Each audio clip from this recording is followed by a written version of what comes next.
ఎవరి మధ్యలో యుద్ధం జరుగుతుంది? కౌరవులు ఎంతమంది? పాండవులు ఎంతమంది? పేర్లు ఏంటి? పేరు చెప్పండి. ధర్మరాజు, భీముడు, అర్జునుడు, నకులుడు, సహదేవుడు. వాళ్ళ తల్లి ఎవరు? ఓకే. ధర్మరాజుకి, భీముడికి, అర్జునుడికి కుంతి మాత, నకుడికి, సహదేవుడికి మాద్రి మాత. ఓకే. వాళ్ళ తండ్రి ఎవరు? పాండవులు. కౌరవ వంశం ఎలా స్టార్ట్ అయింది? అసలు కౌరవ వంశానికి మూల పురుషుడు ఎవరు? ఇప్పుడు పాండవుల వంశం వేరు, కౌరవుల వంశం వేరా? ఒకటే. కురువంశం ఒకటే. ఓకే. మరి కురువంశంకి పితామహుడు ఎవరు? ఓకే. ఎందుకు భీష్ముడు పితామహుడు?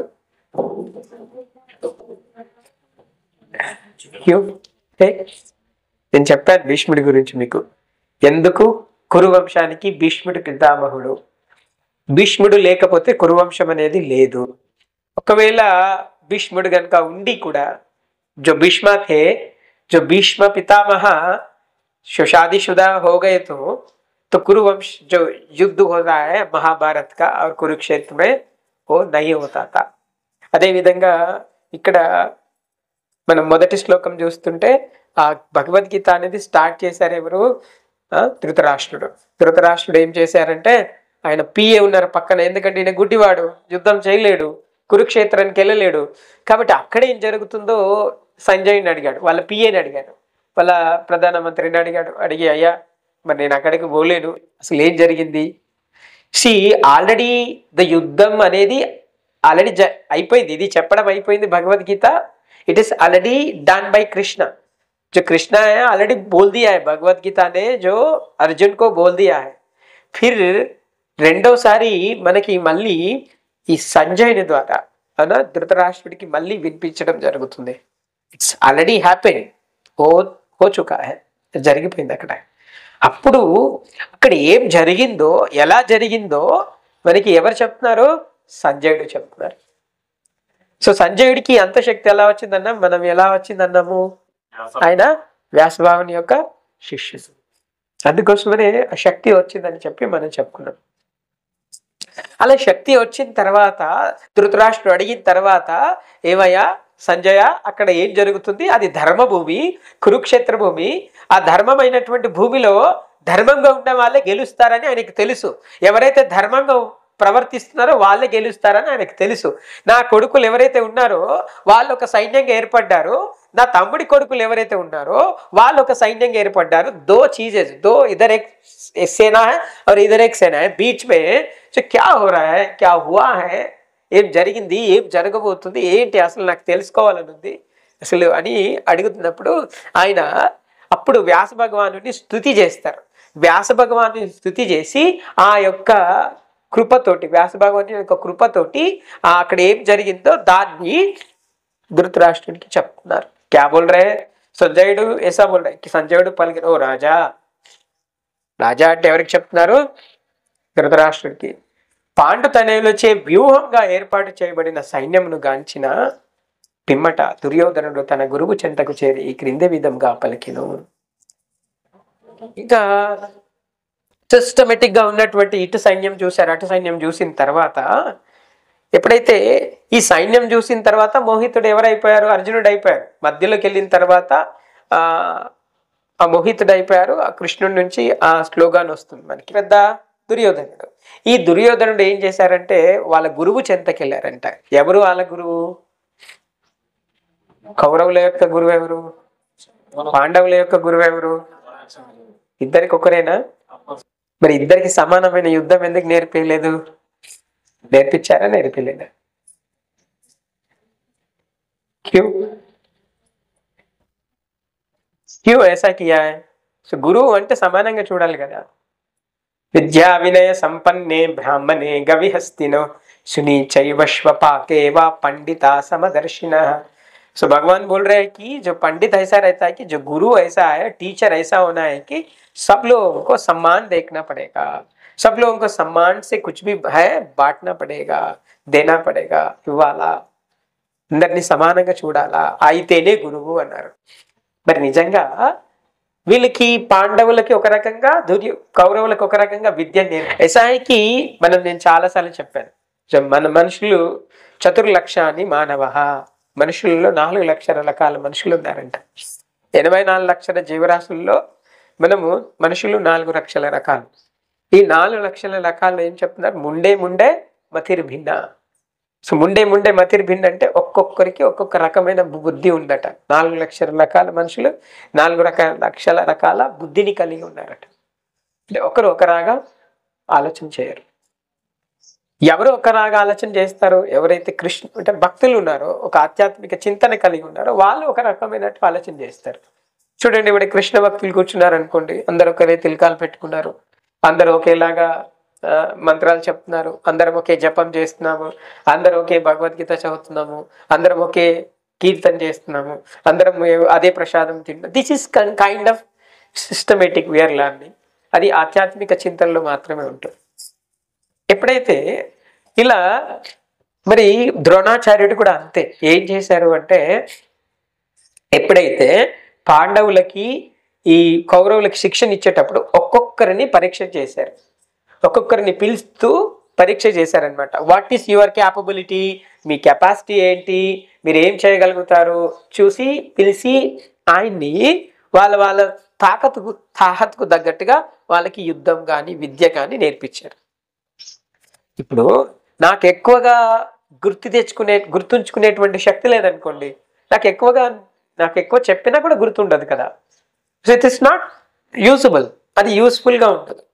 సో కాబట్టి ఎలాంటి వాళ్ళకి ఎలాంటి స్కిల్ వస్తుంది. ఇందాక మనం చెప్పినట్టు 4 లక్షల రకాల మనుషులు ఉంటే, అందులో 4 లక్షల రకాల్లో 100 మంది కౌరవులు కూడా ఉన్నారు, 100 రకాలుగా ఉన్నారు.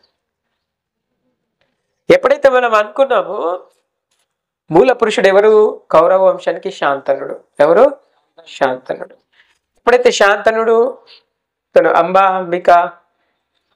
అంబాలిక సో అలా అది అయిన తర్వాత, సో అప్పుడు అంబాలికలని మన కాశీరాజు యొక్క కుమార్తెలు వాళ్ళని తీసుకొస్తారు భీష్ముడు. సో తీసుకొచ్చిన తర్వాత ఈ శాంతనుడికి, దాని తర్వాత సత్యవతికి, వాళ్ళకి 2 పుత్రులు జన్మిస్తారు. సో విచిత్ర వీరుడు, తర్వాత చిత్రాంగదుడు అని 2 పుత్రులు ఉంటారు. సో ఆ తర్వాత చిత్రాంగదుడు అనేవారు, విచిత్ర వీరుడు అనేవారు ఏదో కారణం వల్ల చనిపోతారు. చిత్రాంగదుడికి సో అంబాలికనిచ్చి పెళ్లి చేస్తారు. సో కానీ అందులో ఒకరికి సో ధృతరాష్ట్రుడు పుత్రుడిగా జన్మిస్తారు, ఇంకొకరు పాండురాజు. అయితే పాండురాజుకి 2 భార్యలు ఉన్నారు, కుంతీదేవి అండ్ మాత్రి. అదేవిధంగా ధృతరాష్ట్రునికి ఎంతమంది భార్యలు ఉన్నారు? ఒక్కరు ఉన్నారు. సో గాంధారికి గురించి నేను చాలా గొప్పగా చెప్పాను. చూడండి, భర్త గుడివాడని చెప్పి ఆమె కూడా కళ్ళు మూసేసుకుంది. అంటే ఈ భర్త చూడలేనటువంటి ప్రపంచాన్ని యాజ్ ఏ భార్యగా నేను చూడాల్సిన అవసరం నాకు లేదని. जो धृतराष्ट्र थे सो जो अंधे थे, सो ही कैनॉट सी एनीथिंग. सो उसका वाइफ भी क्या किया? पूरा आंखें बंद कर दिया. जो हमारा पति नहीं देख सकते तो फिर मैं क्यों देखूं? तो इतना सारे दुनिया को मैं क्या करने के लिए, क्या सुख भोगने के लिए ఇదంతా నేనేం చేసుకోవాలి అని చెప్పి కట్టేసుకుంది. అంత గొప్ప పతివ్రత. She is a very logical personality. అచ్చాదా. మరి ఎప్పుడైతే ఈ పాండు రాజుకి ఒక శాపం ఉంది. ఏం శాపము? సింహాసనం ఇవ్వలేదు. ఎవరికి ఇచ్చారు? పాండురాజుకి ఇచ్చారు. సో పాండురాజుకి ఇచ్చినప్పటి నుండి సరే, అప్పుడు అంతగా లేదు ఆయనకి మనసులో, సరే ఎవరికైతే ఏంది అని చెప్పి అది నడుస్తుంది. అయితే వీళ్ళు పాండురాజును, కుంతీదేవి, మాత్రి ముగ్గురు కూడా బాగా చింతపడతారు, సంతానం లేదు మనకు అని చెప్పి. కానీ ఎందుకు లేదు సంతానం అంటే, ఈ పాండురాజుకి పూర్వము అంటే లైక్ అరణ్యాల్లోకి వెళ్ళినప్పుడు కిందముడు అనేటువంటి ఒక ముని శాపం ఇస్తారు ఆయనకి. ఏదో సంథింగ్ డిస్టర్బెన్స్ చేస్తే ఆ ముని ఏం చేస్తారు? జో ముని హై ఉస్కో శాప్ దేతా హై, శాపం ఇస్తారు. శాపం ఇస్తే ఏం శాపము? ఎప్పుడైతే మీరు ఎవరితో అయినా సరే, ఎవరితో శారీరకంగా కలుస్తారో వెంటనే చనిపోతారు. ఓకే. సో అప్పుడు వాళ్ళు భార్యతోటి కూడా శారీరకంగా దగ్గర అవ్వలేరు. సో కాబట్టి ఆయన ముగ్గురు కూడా క్షోభ పడుతున్నారు. ఎట్లా మరి ఎట్లా మనకి వంశం కావాలి కదా, కురువంశం పెద్ద కావాలి కదా.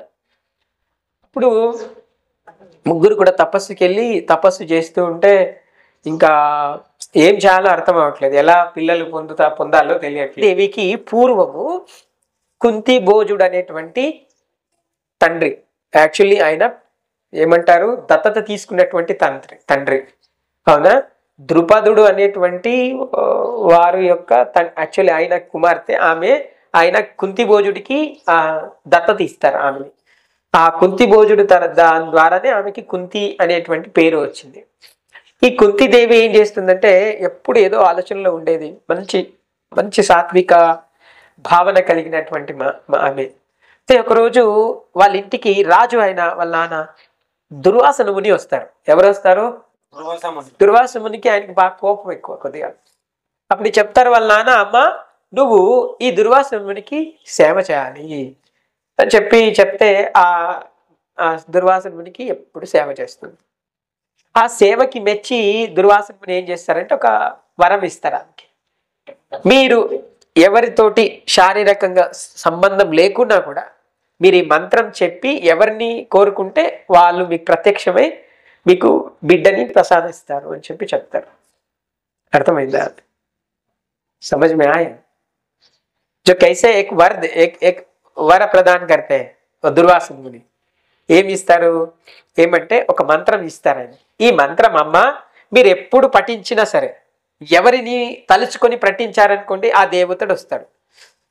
ఆయనకి మీరేం శారీరకంగా మీ కన్యత్వంకి ఎటువంటి డిస్టర్బెన్స్ లేకుండా ఆయన వల్ల మీకు సంతానం కలుగుతుంది అని చెప్తారు.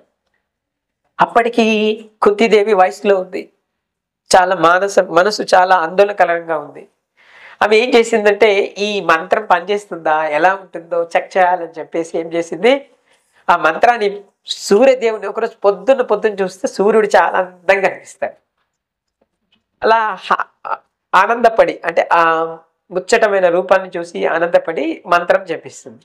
సూర్యుడు వదిలేస్తాడు. సూర్యదేవుడు వచ్చి ఏం చేస్తారంటే, మీరు నన్ను తలుచుకున్నారు కదా సో అని చెప్పేసి ఏమిస్తారు, ఒక పుత్రుడిని ఇస్తారు.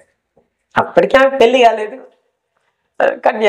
సో ఈ విషయం ఎవరికైనా తెలిస్తే ఎట్లా ఏమవుతుంది, ఇసుకు ఇదర్ రాకో ఉదర్ రాకో అంటారు. అవును, మొత్తం కథ అంతా అడ్డం తిరుగుతుండే. ఆమె ఏం చేసింది, ఆ వెనకాల నుంచి ఆ కోట వెనకాల నుంచి వెళ్ళి ఆ నదిలో మంచి పెట్టెలో పెట్టి కర్ణుని ఆయన పుట్టడం సూర్యుని యొక్క వరప్రదానంతో పుట్టారు. ఆయన పుట్టడం మొత్తం కవచ కుండలాలతో పుట్టారు. అంటే ఎలాంటి హాని జరగకుండా మొత్తం బేస్ శరీరం అంతా కూడా కంప్లీట్ కవచంతో ఉన్నారు. సో ఆయన్ని ఆ పెట్టెలో పెట్టి మంచిగా పంపించేసింది. అయిపోయింది. ఈ విషయాన్ని ఎప్పుడు చెప్పింది కుంతీదేవి, ఎప్పుడైతే వీళ్ళు సంతానం కోసం తప్పిస్తున్నప్పుడు. అవునా, ఎందుకంటే ఆయనకు తెలుసు పాండురాజుకి వీళ్ళిద్దరికి కూడా తెలుసు, ఒకవేళ ఆయన మాతో రమిస్తే చచ్చిపోతారు. ఎట్లా అంటే ఇది ఉంది నా దగ్గర ఒక వరం, మరి మనం ఇలానే ఉండడం కంటే ఇది ఉంది కదా దీన్ని వాడుకుందాం అని చెప్తే భర్త యొక్క అనుమతితోటి అప్పుడు ఏం చేస్తుందంటే ఆమె మొట్టమొదటిగా యమధర్మరాజుకి ఆహ్వానిస్తుంది. యమధర్మరాజు యొక్క వరం చేత పుట్టినటువంటి వాడు యుధిష్ఠిర మహారాజు. ధర్మరాజు ఎవరు? ధర్మరాజు పెద్దవాడు. యాక్చువల్లీ కర్ణుడు పెద్దవాడు అనుకోండి. దాని తర్వాత యుధిష్ఠిర మహారాజు. దాని తర్వాత వాయుదేవుణ్ణి పిలుస్తుంది, మంత్రం చెప్పించి ఆయన్ని పిలిస్తే ఆ వాయుదేవుని ద్వారా ఎవరు పుడతారు? భీమసేనుడు. భీముడు అంత బలం మంచిగా అది. దాని తర్వాత ఇంద్రుణ్ణి మళ్ళీ తలుచుకొని ఇంద్రుని ద్వారా అర్జునుడు వస్తారు. సో అర్జునుడు జన్మిస్తారు. ఆ తర్వాత అదే మంత్రాన్ని మాతృకి చెప్తుంది అనమాట. వేరే అయినా కూడా తన యొక్క సహోదరి కాబట్టి తనకి ఈ మంత్రం చెప్పి తనతోటి ఈ మంత్రం చెప్పించి ఈ దేవతల్ని ఆమె నమస్కరించి ఆ మనసులో వాళ్ళంత అందంగా ఇద్దరు పుడతారు. వాళ్ళ 5గురిలో ఎవరైనా అందంగా ఉన్నారంటే నకుల సహదేవి, చాలా బ్యూటిఫుల్గా ఉంటారు వాళ్ళిద్దరు. Very very beauty. సో వాళ్ళిద్దరు జన్మిస్తారు. ఇలా పంచ పాండవులు 5గురు జన్మ తీసుకున్నారు. అవునా? కుంతి మనం అనుకోవద్దు, కుంతి యొక్క 0% కన్యత్వం చెదరకుండా 5గురు పాండవులు జన్మ తీసుకున్నారు. కర్ణుడు కూడా ఒకరు. ఇలా 5గురు అయిన తర్వాత ఈ 5గురిని వెంట పెట్టుకొని ఆమె ఏం చేసిందంటే, సో 5గురు అయిన తర్వాత పాండవులు కానీ ఒకానొక సందర్భంలో పాండురాజు తనను తాను మర్చిపోయి, ఆ వరం శాపముది మర్చిపోయి మాతృతోటి రమించడానికి ప్రయత్నం చేస్తారు. వెంటనే ఎంత వారించినా కూడా మాతృ చెప్తూనే ఉంటుంది, వద్దండి మీకు ఇది ఉంది అని చెప్పినా కూడా ఆ కోరికతో ఆయన చనిపోతారు. అది రమించడం వల్ల అలా శరీరం వదిలేస్తారు. వదిలిన తర్వాత అప్పుడు హస్తినాకి వెళ్ళిపోతుంది కుంతిదేవి 5గురు పిల్లల్ని తీసుకొని. ఎందుకోసం? ఎందుకంటే ఒకవేళ పోలేదనుకోండి, ఆ తల్లిగారింటికి, మనమైతే తల్లిగారింటికి పోతాం, కానీ పోలేదు. ఎందుకు? పోయిందనుకోండి, ఇక్కడ ఆ రాజ్యంలో వాటా అది ఏం రాదు కదా. ఆ వాటా కోసము తను రాజనీతిగా వ్యవహరించి ఏం చేస్తుందంటే ఆ 5గురు పుత్రుల్ని తీసుకొని సో హస్తినాకి వెళ్ళిపోతుంది. ఇక ఎవరు లేరు కదా, పాండురాజు లేడు కాబట్టి ధృతరాష్ట్రుడికి ఇంకా వాడు తప్ప ఎవరు లేడు కాబట్టి గుడ్డోడో గూనోడో అని చెప్పి వాడే రాజ్యానికి రాజు అవుతాడు. గాంధారికి కూడా గర్భం దాలుస్తుంది. అవునా? సో వాళ్ళకంటే ముందుగానే సంతానం పొందాలి, ఎందుకంటే ఎవరు ముందు పుడితే వాళ్ళకి రాజ్యం దక్కుతుందనే ఉద్దేశంతో ఆమె గర్భం దాలుస్తుంది. కానీ ఎంతకీ ఆమెకి ఆరాటం ఉంటుంది, తొందరగా డెలివరీ అవ్వాలి, రాజరికం ఎక్కించాలని చెప్పేసి. సో అప్పటికి వీళ్ళు 5గురు పాండవులు వస్తుంటే ఆమె తట్టుకోలేక ఆ గర్భంని బాదుతుంది. అవునా? 100 సార్లు బాదుతుందట. ఆ పిండము 100 ముక్కలు అయిపోతుంది. 100 ముక్కలైన పిండాన్ని సో గైనకాలజీలో ఒక థెరపీ ఉంది. ఆ గైనకాలజీ థెరపీ ప్రకారం ఆ పెద్ద సీసాల్లో, పెద్ద గాజు సీసాల్లో ఏదో లవణం ఏదో కలిపి కెమికల్ దాంట్లో పెడతారు. వాటిని ఆ పిండాలని పెడితే అవి పెద్దగా అవుతాయి. సో అలా 100 పెట్టి 100 దాంట్లో పెడితే same like test tube baby rice పెట్టిన తర్వాత వాళ్ళు డెవలప్ అవుతారు. ఆ 100 మంది అలా 100 మంది కౌరవులు వస్తారు. సో అందులో దుర్యోధనుడు మనం చెప్పుకున్నాం, ఆయన పెద్దవాడు. సో ఎప్పుడైతే ఈ దుర్యోధనుడు, కౌరవులు, పాండవులు చిన్నప్పుడు మంచిగా ఆనందంగా కలిసి ఉన్నారు, కలిసి ద్రోణాచార్యుడి దగ్గర విద్య నేర్చుకోవడానికి వెళ్ళారు. ప్రతి ఒక్కరు కూడా ఏం చేయాలో, గురుకులంలో ఎలా ఉండాలో అన్నీ చేసేవాళ్ళు. వాళ్ళు చిన్నగా ఉన్నప్పుడు ఎలాంటి భేదాలు లేవు వాళ్ళ దగ్గర, మంచిగా ఆనందంగా పెరిగారు. కుంతిదేవి కూడా అదే రాజా మందిరంలో ఉంది. సో వీళ్ళు ఉన్నారు, కలిసి ఉండేవారు. కానీ ధృతరాష్ట్రుడికి చిన్నప్పటి నుంచి బుద్ధి ఉంది. ఏమని? నా పుత్రులకి మాత్రమే ఈ రాజ్యాన్ని అప్పగించాలనేటువంటి కాంక్ష ఉంది ఆయనకి. కానీ సో కుంతిదేవికి ఏముంది? కేవలము మా పిల్లలకి ఏంతైతే వాటా రావాలో అది ఇస్తే సరిపోతుంది అన్నట్టుగానే ఉంది తప్ప వేరే ఉద్దేశం దానికి లేదు. అప్పుడు ఇలా ఆ వాటా కోసం మాత్రమే అక్కడ ఉంది ఆమె. యాక్చువల్లీ ఎప్పుడైతే ఈ పాండవులు పెద్దగా అయిపోయిన తర్వాత, కౌరవులు పెద్దగా అయిపోయిన తర్వాత ఒక్కొక్కరికి ఈ యొక్క కృతి మొదలైంది. ఏమైంది? తన తండ్రి ద్వారా కౌరవులకి ఈ చెడు బుద్ధి అనేది మొదలైంది. ఆహా, మీరు మంచిగా నేర్చుకోండి, రాజనీతిని నేర్చుకోండి, నెక్స్ట్ మీరే ఉండాలి, వాళ్ళు ఉండొద్దు అని చెప్పి ఇలా ఆ రకమైనటువంటి బుద్ధిని తండ్రి ద్వారానే సంక్రమించింది. ఎవరికి? పుత్రులకి. అందుకనే శాస్త్రం ఏం చెప్తుందంటే తండ్రి చాలా కఠినాత్ముడై ఉండాలి, అదే విధంగా మృదు స్వభావి అయి ఉండాలి. తల్లిదండ్రులకి ఇక్కడ మనకి ఏం చెప్తున్నారు వ్యాస భగవానుడు అంటే, ఒక తండ్రి ఎలా ఉండాలంటే కఠినాత్ముడై ఉండాలి పిల్లల పట్ల, అవునా, కుటుంబం పట్ల. అదే తండ్రి మళ్ళీ మృదు స్వభావి అయి కూడా ఉండాలి. ఎందుకంటే ఒక తండ్రికి సంరక్షణలో పిల్లలు నేర్చుకుంటారు. అంటే తండ్రిని చూసి నేర్చుకుంటారు. నేను ఎలా నడుస్తున్నాడు, మా నాన్న ఎలా నడుస్తున్నాడు, ఏం చేస్తున్నాడు, ఏం పలుకుతున్నాడు అని పిల్లలు 100% అబ్జర్వ్ చేస్తారు. కానీ ఈ రోజుల్లో మనం ఏం చేస్తున్నాం అంటే పిల్లల్ని మన సర్కిల్లో ఉంచుకోకుండా, మన చెంతలో ఉంచకుండా మనం ఏం చేస్తున్నాం? హాస్టల్లో వేస్తున్నాం. మంచిగా ఆలోచన చేయండి. ఏం చేస్తున్నారు? ఒక వయసు రాగానే उसको लेके जाके हॉस्टल में फेंक दो बोल के बोलेगा तो हॉस्टल में किसको देख के वो लोग फायदा होते हैं?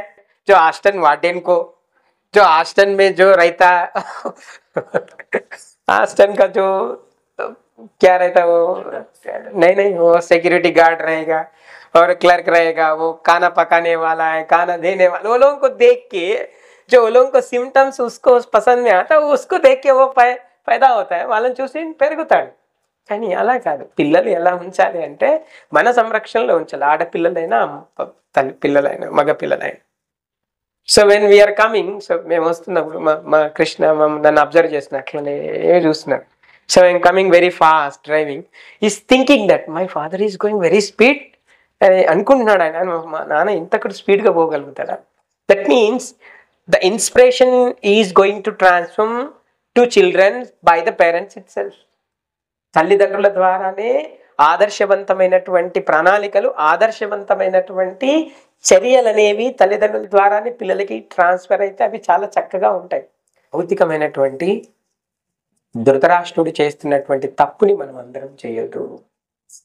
సో ఇట్లా అయితే అక్కడ సంజయుడిని అడిగిన తర్వాత సంజయుడు చెప్పారు, అయ్యా ఇట్లా మీ యుద్ధం ఇట్లుంది ఇట్లుంది, ఇట్లా 5 పాండవులు ఇట్లా జన్మించారు, అవునా, దుర్యోధనుడు అట్లా జన్మించారు, కౌరవుడు అట్లా, కర్ణుడు అట్లా జన్మించాడు, అయిందా, మనకి తెలిసిపోయిందా?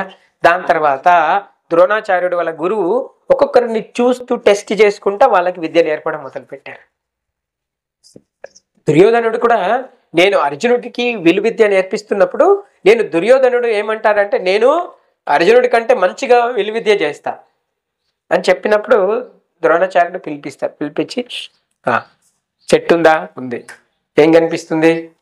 ఆ చెట్టు కొమ్మలు కనిపిస్తున్నాయి, చెట్టు ఆకులు కనిపిస్తున్నాయి అంటే యు ఫెయిల్ అంటాడు ఆయన. సో అర్జున్ని పిలుస్తారు. అర్జున్ని పిలిచిన తర్వాత अस्त्र ले लो, लिया, एक्शन करो, बस एक्शन में है, क्या दिखाई दे रहे आपको?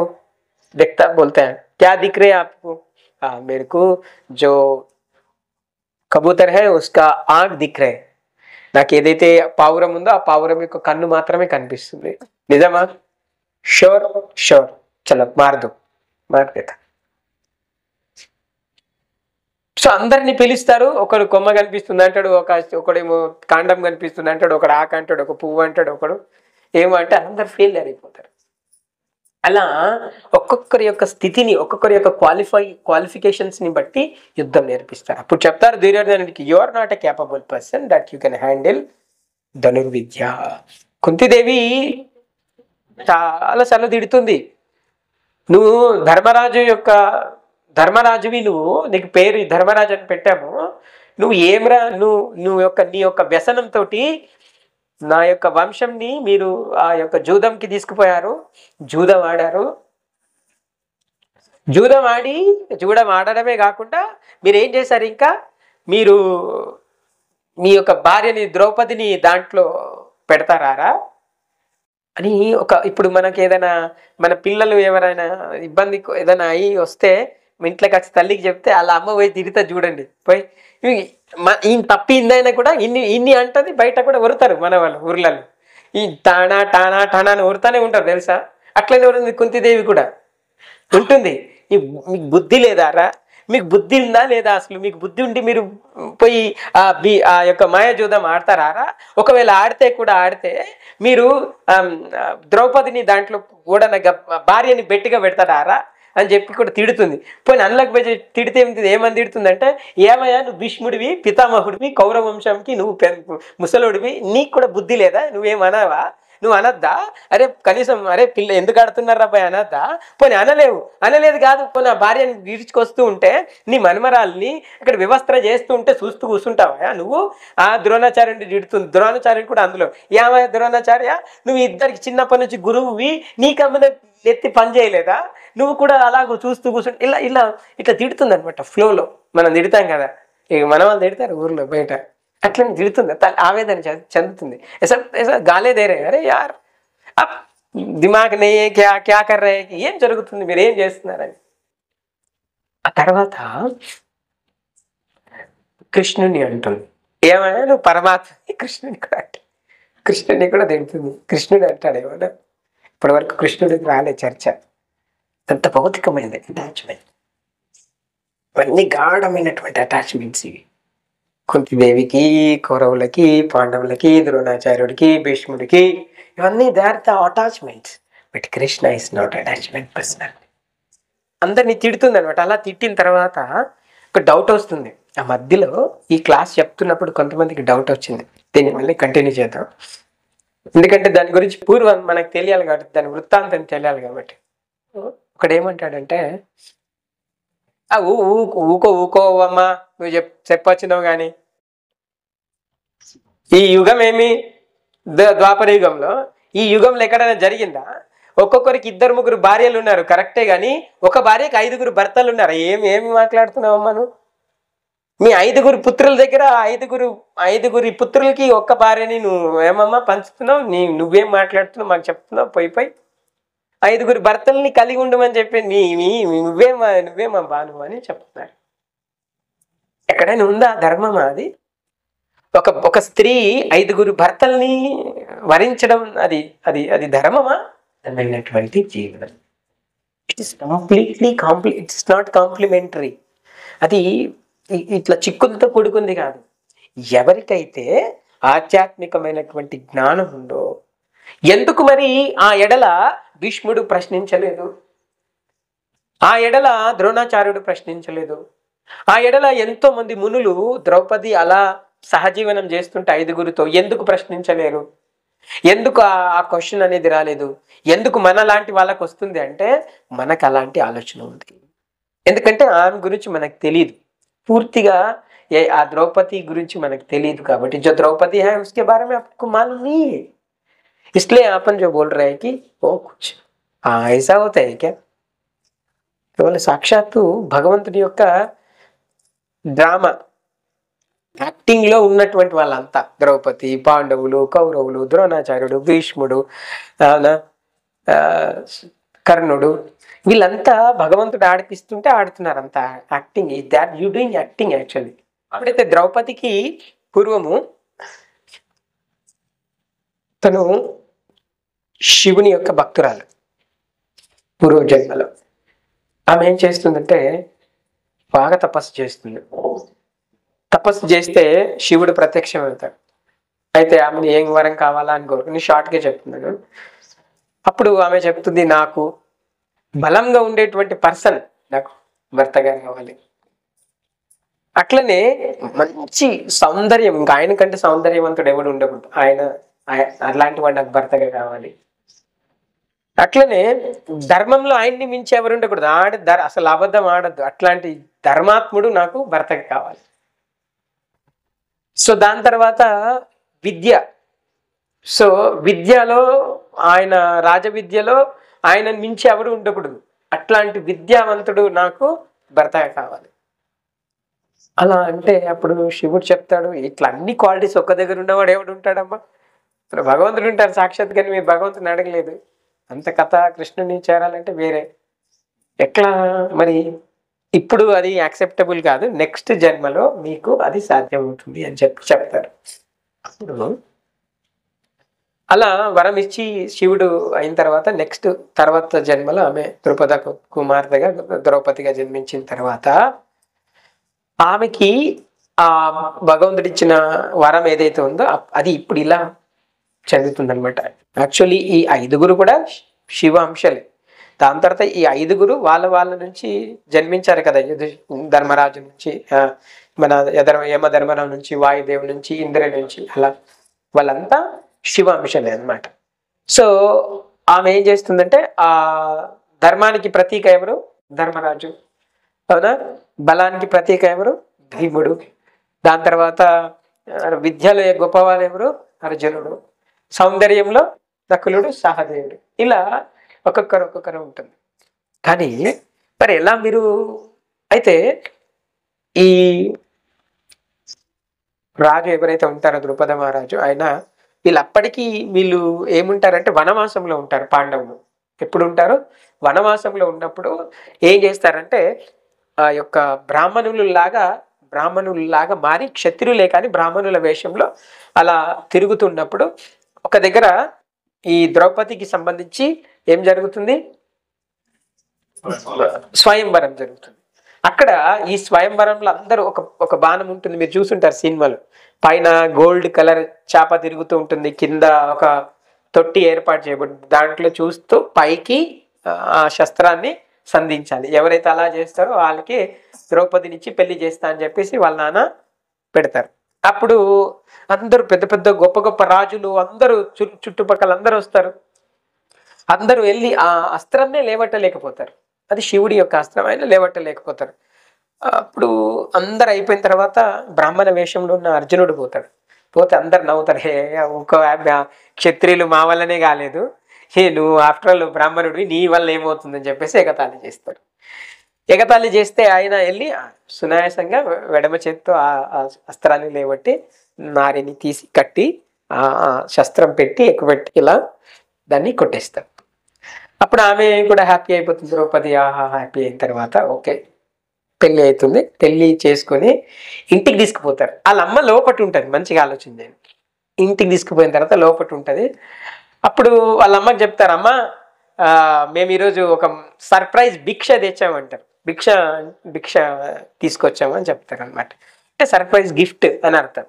భిక్ష తెచ్చామంటే వాళ్ళ అమ్మ అనుకుంటుంది ఎక్కడి నుంచో ఎవరో ఏదైనా తినడానికి ఇచ్చారేమో, దాన్ని తీసుకొచ్చారేమో అనుకొని ఆమె ఏమంటుంది, ఏది తెచ్చినా మీరు 5 సమానంగా తీసుకోండి బిడ్డ అని చెప్తుంది. అయిపోయి వాళ్ళందరూ ఒకరికి ముఖాలు చూసుకుంటారు.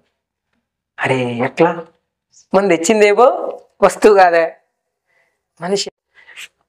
ఆమె లోపటి నుంచి వచ్చి బయట నుంచి వచ్చి చూస్తే ఆమె కూడా 4 ఖర్చుకుంటుంది.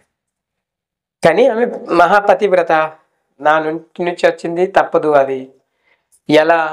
సో అప్పుడు చెప్తారు, ఇంకా ద్రోణాచార్యులు కానీ వీళ్ళందరూ వాళ్ళు ఏం చెప్తారంటే, ఇది జరగక తప్పదు అవునా, సో తప్పకుండా అవుతుంది. కాకపోతే పూర్వం మీకు ఒక వరం ఉంది కదా, శివుడు ఇలా ఇచ్చారు, మీరు గుర్తు చేస్తుంది మళ్ళీ పూర్వజన్మని గుర్తు చేసి ద్రౌపదికి మీకు 5 లక్షణాలు ఉన్న భర్తలు కావాలని అన్నారు.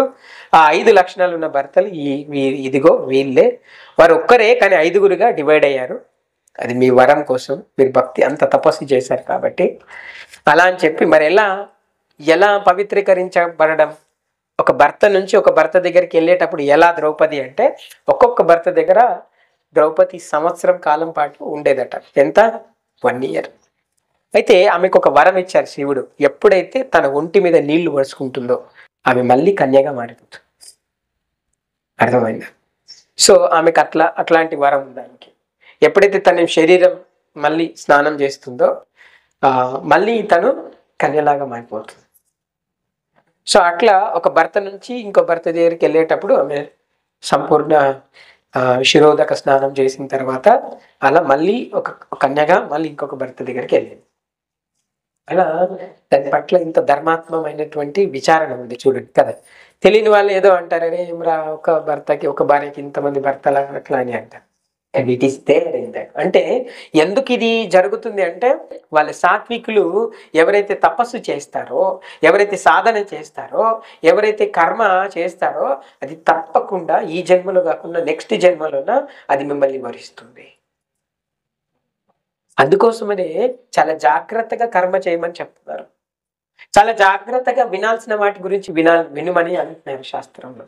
భగవంతుడు చెప్తున్నారు, జాయతో విషయాన్ పుంసః సంగస్తేషు ఉపజాయతే సంగాత్ సంజాయతే కామః కామ క్రోధో విజాయతే క్రోధాత్ భవతి సమ్మోహ సమ్మోహ స్మృతి విభ్రమ స్మృతి భ్రంశాత్ బుద్ధినాశో బుద్ధినాశాయ ప్రణశ్యతి. క్యా బోల్ రే భగవాన్ నే, మీరు ఏదైతే అనవసరమైన విషయాన్ని గురించి ఎప్పుడైతే ఆలోచిస్తున్నారో, ఆ అనవసరమైన ఇది ఆలోచించదగిందా, ఇది ఈ సందర్భంలో చేయదగిందా కాదా అని ఆలోచన చేయండి.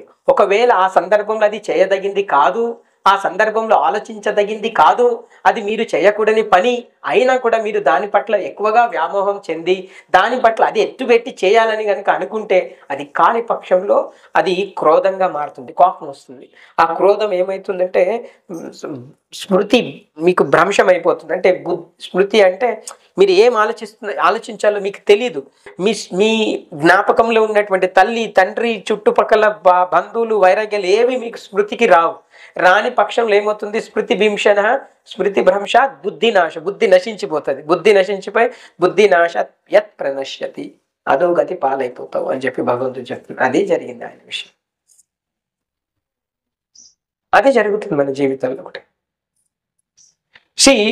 పాండవులు 5 భగవంతుడు మేనబావతో కలిసి సోపతుండి ద్రోణాచార్యుడు వంటి గొప్ప గురువు దగ్గర విద్యను అభ్యసించి ఆయన ఆ 5 పాండవులు 5 అంశాలతోటి జన్మించిన వాళ్ళకి మాయ అటాకింగ్ తప్పలేదు. వాళ్ళు అట్రాక్ట్ అయిపోయారు. చూద్దాం ఆడాలి పోవాలి, మేము గెలవమా, మాకు ఏ ఆడలేదా అయితే మాకంటే గొప్ప వాళ్ళు ఎవరైనా పోయి ఆడితే ఏమాయ. మరి మన దగ్గర ఏం స్కిల్ ఉంది, మన దగ్గర ఎవరి సపోర్ట్ ఉంది? మన ద్రోణాచార్యుడు అంటే గొప్ప గురువులు ఉన్నారా ఏంది? భగవంతుడు కృష్ణుడు ఆసినటువంటి కృప ఎవరి మన మీద ఉందా ఏంది? కుంతిదేవి తల్లిదండ్రులు ఉన్నారా ఏంది మన దగ్గర? అసలు ఏమయ్యా మన దగ్గర ఉన్నటువంటి అస్త్రాలు శస్త్రాలు, మన దగ్గర ఉన్నటువంటి బలగం ఏంటి? మీరు దేన్ని చూసుకొని మురిసిపోతున్నారు? వేస్ట్ ఇదంతా. నాకు అనిపించింది ఆ రోజు అక్కడ పోయి వచ్చిన తర్వాత, మార్నింగ్ నుంచి ఈవినింగ్ వరకు కంప్లీట్ అయిపోయింది మొత్తం అంతా. మనిషి ఉండడం, హ్యాంగ్ చేసుకోవడం, రావడం, పోస్ట్ మార్టం, కాలవడం, దహన సంస్కారం. ఈవినింగ్ 9 వరకల్లా వ్యక్తి లేడు. ఎనీథింగ్ కెన్ బి హ్యాపీన్ అంటే ఒక రోజు చివరిలో ఏదైనా జరగవచ్చండి, జాగ్రత్తగా గుర్తుపెట్టుకోవాలి. కానీ ఆ రోజుని ఎంత సంతృప్తికరంగా అనుభవించామన్నది మనం గుర్తు తెచ్చుకోవాలి. ఒక రోజుని ఎంత తృప్తిగా హ్యాపీగా గడిపామన్నది మనకి కావాల్సిందా కాదా? అవునా కాదా? ఇక్కడ అదే చెప్తున్నారండి. ఆయనకి ఆగం పడతలేదు. ఎవరికి? దుర్యోధనుడు మనలాంటి వాడే, మనవాడే, మన దోస్తైనా. అన్ని మన క్వాలిటీసే ఉన్నాయి దుర్యోధనుడికి. అందుకని ఏం చేస్తున్నాడు? అయ్యా సంజయుడు చెప్తున్నాడు ధృతరాష్ట్రుడికి, అయ్యా మీ కొడుకున్నాడు చూడు ధృతరాష్ట్రుడు అని. ఏం చేశాడంటే దృష్టాతు పాండవానికం వ్యూఢం దుర్యోధనస్తదా ఆచార్యముపసంగం రాజా వచనం. ఏం చెప్తున్నారు? మీ ఓడు ఏం చేసిందంటే, మీ దుర్యోధనుడు ఉన్నాడు కదా, ఆడు వాళ్ళ గురువు ఉన్నాడు కదా, ఎవరు? ద్రోణాచార్యుడు. ఇదంతా చూసి అగో అటు ఆడదాకా పాండవులు ఉన్నారు, ఇటు దాకా కౌరవుల సైన్యం ఉన్నది, అబ్బా అని చెప్పేసి ఎవరైతే ఒక్కొక్క సైన్యానికి ఒక్కొక్క అధిపతి ఉంటారు, సైన్యాధిపతి కాకుండా ఇంకా ఆ సైన్యాన్ని వ్యూహరచన చేసేటువంటి కర్త ఉంటారు, ఒక వ్యూహకర్త అని. ఆ వ్యూహకర్త ఎవరు తెలుసా? ప్రద్యుమ్నుడు. ఇక్కడ ఏముంది? దృష్టద్రుమ్యునుడు. ఈ దృష్టద్రుమ్యుడు ఎవడు? ద్రుపద మహారాజు యొక్క కుమారుడు. ఈ ద్రుపద మహారాజు కుమారుడు చెప్తున్నాడు, అదే ద్రోణాచార్యుడికి సంబంధించి గురువు అనమాట ఈయన. ఈ దృష్టద్యుమ్నుడు ద్రోణాచార్యుడి దగ్గర సకల విద్యలన్నీ నేర్చుకున్నాడు. సో అది చూసి ఈ దృష్టద్యుమ్నుడు ఈ పాండవుల సైన్యాన్ని వ్యూహాన్ని రచించాడనమాట. ఇదంతా వ్యూహం ఇలా ఉండాలని రచించాడు. ఇదంతా ఎవరి దగ్గర నేర్చుకున్నాడు? ఈ దృష్టద్యుమ్నుడు ద్రోణాచార్యుడి దగ్గర నేర్చుకున్నాడు. ఈ ద్రోణాచార్యుడి కోపంగా పోయిండు ఎవరు? దుర్యోధనుడు. పోయి ఏమంటున్నాడంటే, పశ్యైతం పాండుపుత్రానం ఆచార్య మహతి ఇచ్చాము వ్యూఢం ద్రుపద పుత్రేణ తవ శిష్యేన ధీమత అంటుంది. ఏమయ్యా ద్రోణాచార్య, నువ్వు మా ఎక్కడున్నావా, నువ్వు వాళ్ళక్కడున్నావు అర్థమైతే లేదు. నువ్వు పోయి నువ్వు ఉత్తముడు అంటివి, బ్రాహ్మణుడు అంటివి ఏమని అందరికి ఉన్నదంతా పంచి పెడితే విద్య ఆడు నీ దగ్గర నేర్చుకున్నాడు. ద్రుపద మహారాజు యొక్క కొడుకు దృష్టద్రుమ్యునుడు వాళ్ళ పాండవరాజు యొక్క సైన్యం మొత్తం వ్యూహంగా ఏర్పాటు చేసి మునిగిండు. ఇప్పుడు ఏం చేయాలో నువ్వు చెప్పు అని చెప్పి ఆ ద్రోణాచార్యుడి దగ్గరికి పోయి దుర్యోధనుడు అడుగుతున్నాడు. అదే కదా ఓ ఆచార్య, మీ బుద్ధిశకలుడైన శిష్యుడకు ద్రుపద తైనితో దక్షతగా ఏర్పాటు చేయబడిన పాండుసుతుల గొప్ప సేనను గాంచుము. చూడు ఒకసారి చూడు, నువ్వు మీ దగ్గర నేర్చుకున్న దృష్టద్యుమ్నుడు ఎంత ఎటో కొడుతుంది, పకడ్ బంది ఏర్పాటు చేసి మునిగిండు, మరి నువ్వేం చేస్తావో ఏం కథనో అని చెప్పి ఆ ద్రోణాచార్యుడిని దూషిస్తుండు. ఎవరు? చూడు, గురువు లేడు, గురువు యొక్క విలువ లేదు, గురువు యొక్క స్థితి లేదు. ఎందుకంటే తను ఉన్నటువంటి స్థితి ఏంటి? తమోస్థితి గుణం, కంప్లీట్ తమగుణంలో ఉన్నాడు ఆయన. మీ బుద్ధి తమో గుణంతో నిండిపోయింది. మీకు ఆచార్యులు కనిపించరు, ఎవరు కనిపించరు. ఇంకా మీ బుద్ధిలో ఏం కనిపిస్తుంది? అస్తమానం ఇంకొకరి పట్ల అస్థిరత్వం కనిపిస్తుంది, ఇంకొకరి పట్ల ద్వేషభావం కనిపిస్తుంది, ఇంకొకరి పట్ల ఏం కనిపిస్తుంది అంటే లాక్కోవాలనేటువంటి దుర్బుద్ధి కనిపిస్తుంది. అది తప్ప ఇంకా ఆయన పట్ల మీరు తృప్తిగానే లేరు. అవునా? కాబట్టి ఎవరి పట్లనైతే మనం తృప్తిగా లేమో ఆయన నుంచి ఏదో ఒకటి మనకి నెగటివ్ కనిపిస్తుంది. సో కాబట్టి దుర్యోధనుడికి ఈ నెగిటివ్ కనిపించింది 3వ శ్లోకం దాకా. అదే చెప్తున్నా, అయ్యా గిట్ల గిట్ల జరిగింది, ఆయన పోయి అలా గురువు దగ్గరికి ఇది అడుగుతుండంటే అదే అడుగుతున్నాను గురువు. ఏమయ్యా అడుగుతుంది, బ్రాహ్మణుడు మరి గొప్ప సైన్యాధిపతి అయిన ద్రోణాచార్యుని లోపం రాజనీతి నిపుణుడైన దుర్యోధనుడు ఎత్తి చూపించను. ఆయన అడుగుతున్నాడు, ద్రౌపది అంటే అర్జుని భార్య జనకుడైన ద్రుపద మహారాజుతో ద్రోణాచార్యుడు రాజకీయ వైరం కలిగి ఉండెను. ఆ వైరము కారణంగా ద్రుపదుడు ఒక గొప్ప యజ్ఞమును ఆచరించి ద్రోణుని సంహరించగల పుత్రుని వరముగా పొందింది. చూడండి ఇక్కడ పడ్డ బీజం. ఆయన ఏమంటున్నాడు, నువ్వు ఎవరైతే విద్య నేర్పించినావో ఆ విద్య నేర్పించినటువంటి దృష్టద్యుమ్నుడు ఎవరి కుమారుడు, ద్రుపదుడి కుమారుడు. ఆ ద్రుపదుడి కుమారుడికి ఆయనకి ఎట్లా పుట్టిడో తెలుసా, ఈ సమయం వచ్చినప్పుడు ఈ ద్రోణాచార్యుడిని చంపేయాలా, అసుంటి కొడుకు నాకు కావాలని చెప్పేసి తపస్సు చేసి ఆ కొడుకుని కన్నాడయ్యా. ఆడే పోయి ఇయ్యాల ఆ సైన్యంని వ్యూహరచన చేశాడు, ఏం చేద్దాం ఏం కథ అని చెప్పేసి ఈయన యొక్క ఇంటెన్షన్ని మన ద్రోణాచార్యతో పంచుకుంటున్నాడు. ఎవరు, దుర్యోధనుడు. చూడండి, ద్రోణాచార్యుడు ఈ విషయమును సంపూర్ణంగా ఎరిగి ఉన్నాడు. ద్రుపద తైనుడైన దృష్టద్యుమ్నుడు యుద్ధ విద్యను నేర్చుకుంటే తన చెంతకు చేరినప్పుడు విశాల హృదయం కలిగిన బ్రాహ్మణునిగా వర్తించి అతనికి యుద్ధ రహస్యములను తెలియజేయటంలో సంకోచమును కనబరచలేదు. మనం అన్నాం కదా ఇందాక, గురువు అంటే సమానంగా చూడాలి అందరినీ, సై అయినది. సో కాబట్టి అందరినీ సమానంగా చూడాలి. కాబట్టి ఆయన దగ్గరికి వచ్చిన వాడికి ఖచ్చితంగా కంప్లీట్గా క్వాలిటీస్ ఉన్నాయి. కాబట్టి ఆ యుద్ధం మొత్తం విద్య మొత్తం నేర్పించారు. అట్లనే ఆయనకు కూడా నేర్పించారు దృష్టద్యుమ్నుడికి. దాని తర్వాత ద్రోణాచార్యుడు నేర్పిన విద్యతో అతడే పాండవ సేన వ్యూహమును సైతం రచించారు. ద్రోణాచార్యుడు సావధానుడై రాజధోరణి లేని యుద్ధము చేయవలనని ఉద్దేశంతో అతని ఈ తప్పిదమును దుర్యోధనుడు ఎత్తి చూపాడు.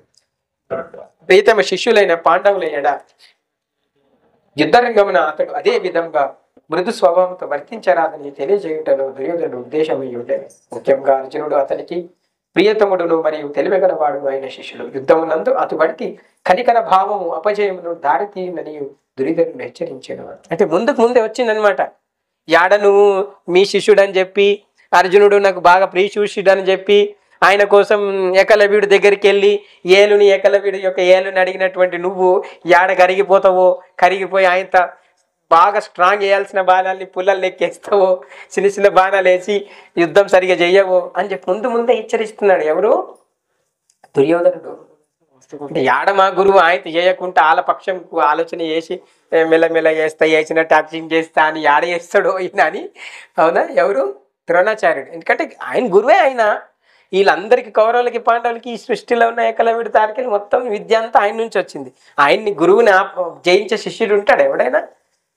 ఉండడు. కానీ ఆ ప్రభావం ఎలా ఉండింది ఆయనకి? కర్మ.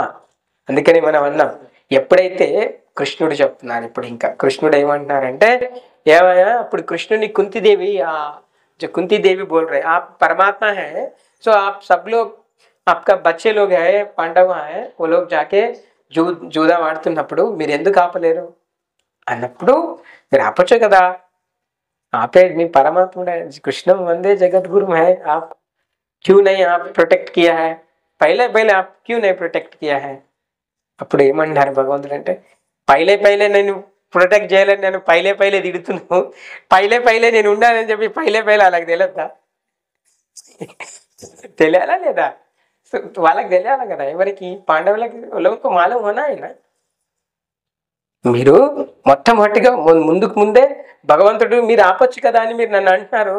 మరి ముందే భగవంతుడు ఉన్నారు, భగవంతుడు మేము ఏ చేసిన నిర్ణయాన్ని భగవంతుడితో పంచుకుంటాం. మరి భగవంతుడికి ఈ విషయం కూడా చెప్తాం. మరి ఆడ జూదం కుమంలో విలిసిరి కృష్ణ మేము పోవాలా వద్దా, ఇది ఆడేడదా కాదా అని భగవంతుడికి చెప్పాలా లేదా? చెప్పకపోతే ये यदा माम प्रपद्यन्ते तां तदैव भजाम्यहम. भगवान ने बोल रहा है, जो कुछ करना चाहता है, he wanted to do something himself. एवरू इसका जो मन है, मन बोल रहे ऐसे करो, जो कैसे करना चाहते हैं, सो भगवान बोल रहा है మీరు ఎవరైతే ఎట్లా చేస్తారో అట్లనే చేయండి, నేను దానికి సపోర్ట్ చేస్తా. ఆ కర్మ ఎవరు అనుభవించాలా? మీరే అనుభవించాలి. जो कर्म है आप ही खुद लेना पड़ता है. सोच के कर्म करो, अरे सोच के जीने का कर्म करो. జీవనంలో కర్మ లేకుండా ఎవరు ఉండరు. జీవనంలో నిద్రపోవాలన్నా కర్మ చేయాల్సిందే, అవునా? లేవాలన్నా కర్మ చేయాల్సిందే. కానీ ఈ కర్మ ఎలా చేయాలో, ఎట్లా చేయాలో, ఎక్కడ ఖర్చు చేయాలో, ఎట్లాంటి దానికి మన కర్మని, మనం చేసే పనిని ఆ, తీర్చిదిద్దుకోవాలో మీరు ఆలోచన చేసుకోండి. ఒక రోజులో ఒక ఆయుష్ అయిపోతుంది అంటే ఆ రోజు యొక్క ఆయుష్ని మీరు ఎలా తిరిగి మీరు శరీరం వదిలేటప్పటికీ మీరు సంపాదించుకున్నటువంటి కర్మ ఏంటి, అది మీతో వచ్చే కర్మ, అది పాపమైన పుణ్యమైన వస్తుంది. సో పుణ్యకర్మ వస్తే ఏం చేస్తారండి? పుణ్యకర్మ వస్తే ఏం చేస్తున్నారు? భగవంతుడు చెప్తున్నారు, పుణ్యకర్మ వస్తే స్వర్గ మోక్ష ప్రదాయకం జాత్వం చెప్తున్నారు. అంటే స్వర్గంలోకం పోతారు పుణ్యం వస్తే. అక్కడికి వచ్చేపు ఎంజాయ్ చేస్తారు, మంచిగా లగ్జరీనెస్ ఉంటుంది అక్కడ. కంప్లీట్గా మిమ్మల్ని కాలు కింద పెట్టనియరు, పూలకు మీదికి వెళ్ళి నడిపిస్తారు, రోజు అమృతం ఇస్తారు. आप एंजॉय करते। पर भगवान ने बोल रहा है न तत् भासयते सूर्य न चस्को न पावा कहा यद्गाते निवर्तन्ते तद्धामा परमम। భగవాన్ నే బోల్ రా ఎక్కడైతే భగవంతుడు చెప్తున్నారు మీరు బ్రహ్మలోకంకి పోయినా సరే స్వర్గలోకం గిన్నే ఉంటుంది, మూడో లోకం పైన పైన పైన పైన సత్యలోకం ఉంది. మీరు బ్రహ్మలోకం పోయినా సరే ఆ బ్రహ్మ భువనాల్లోక పునరావర్తిలో అర్జున, అర్జున్కు బోల్ రా మీరు బ్రహ్మలోకం పోయే నేను బ్రహ్మలోకం పోయిన అన్నా సరే మళ్ళా తిరిగి మీరు భూమి మీదకి రావాల్సిందే. ఎక్కడికి రావాలా? ఆ పుణ్యం అయిపోయినాక ఎక్కడికి రావాలా? మీరు గురువు శాస్త్రముకి అనుగుణంగా జరిగే కార్యక్రమాలు చాలా ఆధారంగా ఉంటాయి. ఎక్కడ కూడా గుర్తుపెట్టుకోండి, భగవంతుడికి మీరు ఎంతెంత దూరంగా ఉంటే అంతంత భౌతికమైనటువంటి ఆలోచనలు మీ బ్రెయిన్లో స్థానాన్ని ఆక్రమిస్తాయి. దట్ మీనింగ్ ఏంటంటే సొసైటీలో ఇలా దుర్యోధనులాగా మన బుద్ధి ఉంది, దుర్యోధనులాగా మనం అసంతృప్తికరమైన రోజుల్ని అనుభవించాల్సిన అవసరం లేదు. ఎందుకంటే దుర్యోధనుడు భగవంతుడు ఉన్నప్పుడే ఉన్నాడు, భగవంతుడు ఉన్నటువంటి సందర్భంలోనే జన్మ తీసుకున్నారు, భగవంతుడు ఉన్నటువంటి కృతిలోనే వాళ్ళు ఉన్నారు, భగవంతుడి యొక్క భగవంతుడి నుంచి బయటకు వచ్చిన శ్వాసనే వాళ్ళ మీదకి కూడా వెళ్తుంది. అయినా కూడా వీళ్ళు కౌరవులు ఎందుకు మారలేదు అంటే వాళ్ళ బుద్ధిని మొత్తం జో దిమాగ్ మే కంప్లీట్ నెగిటివ్ థాట్స్ కంప్లీట్గా వ్యాపించిపోయినాయి, దుష్టబుద్ధి అయిపోయింది, వ్యాపించిపోయినాయి. అవి ఎవరి ద్వారా వచ్చినాయి? వాళ్ళ తండ్రి ద్వారా వచ్చినాయి. వాళ్ళ తిరిగితే 100 మందిలోనే తిరగలాడు, 100 మందిని దాటి పోలేడు వాడు. ఆ 100 మంది ఎట్లాంటి వాళ్ళు? ధృతరాష్ట్ర బుద్ధి కలిగిన వాళ్ళు, దుష్ట బుద్ధి కలిగిన వాళ్ళు. వాళ్ళ నుంచి అవే వస్తాయి మళ్ళీ. అవునా? సంగస్తేషు ఉపజాయతే, భగవంతుడు అదే చెప్పాడు, సంగస్తేషు ఉపజాయతే సంగాత్ సంజాయతే కామః. మీరు ఎవరితో స్నేహం చేస్తారో అవే లక్షణాలు వస్తాయి, ఎవరితో మీరు సత్సంబంధాన్ని పెట్టుకుంటారో అట్లాంటి ఆలోచనలు మీకు వస్తాయి. పడుకునేటప్పుడు కానీ నిద్రపోయేటప్పుడు కానీ లేచినా కానీ ముందుకు పోతూ ఇవే వస్తాయి. అవునా కదా? సో కాబట్టి దయచేసి మనం ధృతరాష్ట్రుడిలాగా ఎట్లాగా ఉండడానికి మనకి భగవంతుడు అట్లాంటి ఇవ్వలేం. We are not blind. అదేవిధంగా దుర్యోధనులాగా మనం we are not should be like, మన దుర్యోధనులాగా మన మనసుని మార్చుకోవద్దు. ఏడికింత చెట్టు మీద ఉన్న పండు మక్కుతూనే ఉంటుంది, కొద్దిగా కొద్దిగా కొద్దిగా అది పూతగా ఉండి పిందిగా మారి కొద్దిగా కాయగా మారి ఆ తర్వాత కాయ అయిన తర్వాత అది కొద్ది కొద్దిగా మక్కుతూ వస్తుంది భాగం. అంటే చెట్టు నుండి విడిపోయిన కాయ కుళ్ళిపోతుంది కింద పడితే. మనం కూడా అంతే, భగవంతుడితో ఉన్నంత వరకే మనం మక్కగలుగుతాం.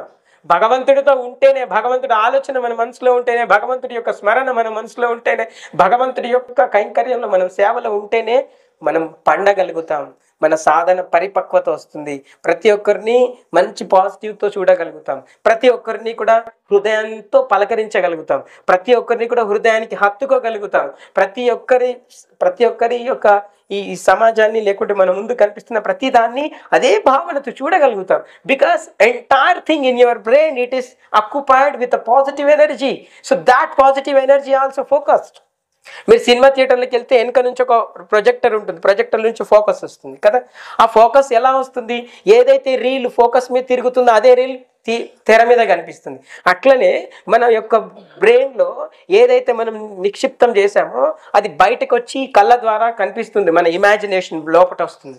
ఆ ఇమాజినేషన్ ఎలాంటిదై ఉంటుంది? మనం చెవుల ద్వారా విన్నది, కళ్ళ ద్వారా చూసింది, నాలుకతోటి టచ్ చేసింది, ఇతరుల ద్వారా మనం ఈ శరీరంతో నేర్చుకునేది, ఇవన్నీ ఇంప్లిమెంట్ అయి ఫోకస్ రూపంలో బయటకు వస్తాయి. అదే చెప్తున్నారు భగవంతుడు. మీరు కేవలం మీ కర్మ అంటే మీరు గృహస్థ జీవనంలో ఉంటే మీ భార్య, మీ పిల్లలు, మీ కుటుంబ పోషణ నిమిత్తం మీరు ఖచ్చితంగా మంచి కర్మ చేసి ఆ కుటుంబాన్ని ఫస్ట్ మంచిగా ఉద్ధరింపేటువంటి కర్మని చేస్తూ, ఆ కర్మలో కూడా భగవంతుని గుర్తు చేయండి. ఆ కర్మ చేస్తున్నంతసేపు అయ్యా కృష్ణ, భగవంతుడా, నీ దగ్గరికి రావడం కోసమే మేము ఈ కర్మ చేస్తున్నామయ్యా. ఈ కర్మలో మాకు మంచి ప్రాప్తిని కలిగించండి, మంచి ఆరోగ్యాన్ని కలిగించండి. ఈ ఆరోగ్యం కలిగి మాకు కొద్దిగా ధనం చేకూరితే ఆ ధనంతో ఈ శరీరాన్ని పోషణ చేసి, ఈ శరీరంతో ఆ పోషణతో నిలబడిన ఈ శరీరాన్ని నీ సేవలో పెట్టేలాగా మాకు always keep in your consciousness Krishna, you have to. ఇది కోరుకోవాలి మీరు భగవంతుడి నుంచి. తప్ప again your blessing, asking blessings, please Krishna నాకు ఇదంతా పోవాలి, నాకు కొన్ని డబ్బులు ఇవ్వండి, లేకుంటే మేము ఈ బిల్డింగ్ కడుతున్నాం దానికి పిల్లర్ లాగా మీరే ఉండండి. So what ever you're doing, it is nothing will be happen. మీది ఏది జరగదు. మీరెవరయ్యా? నేను మంచిగా చెప్తాను, మళ్ళీ ఒకసారి గుర్తుపెట్టుకోండి. మనకి అదే అహంకారం వస్తుంది. ఏమంటే ఇదంతా మనమే చేస్తున్నాం అనుకుంటాం, కానీ భగవంతుడి పట్ల మీరు పని చేయండి, మీ పనిని భగవంతుడు చేస్తాడు. It is happen. ఇది మా జీవితంలోనే జరుగుతుంది. మా జీవితంలో కూడా ఎన్నోసార్లు జరిగింది, మీకు చెప్పాను కూడా. నేను భగవంతుడి పని చేస్తే నా పనిని భగవంతుడు చేశాడు.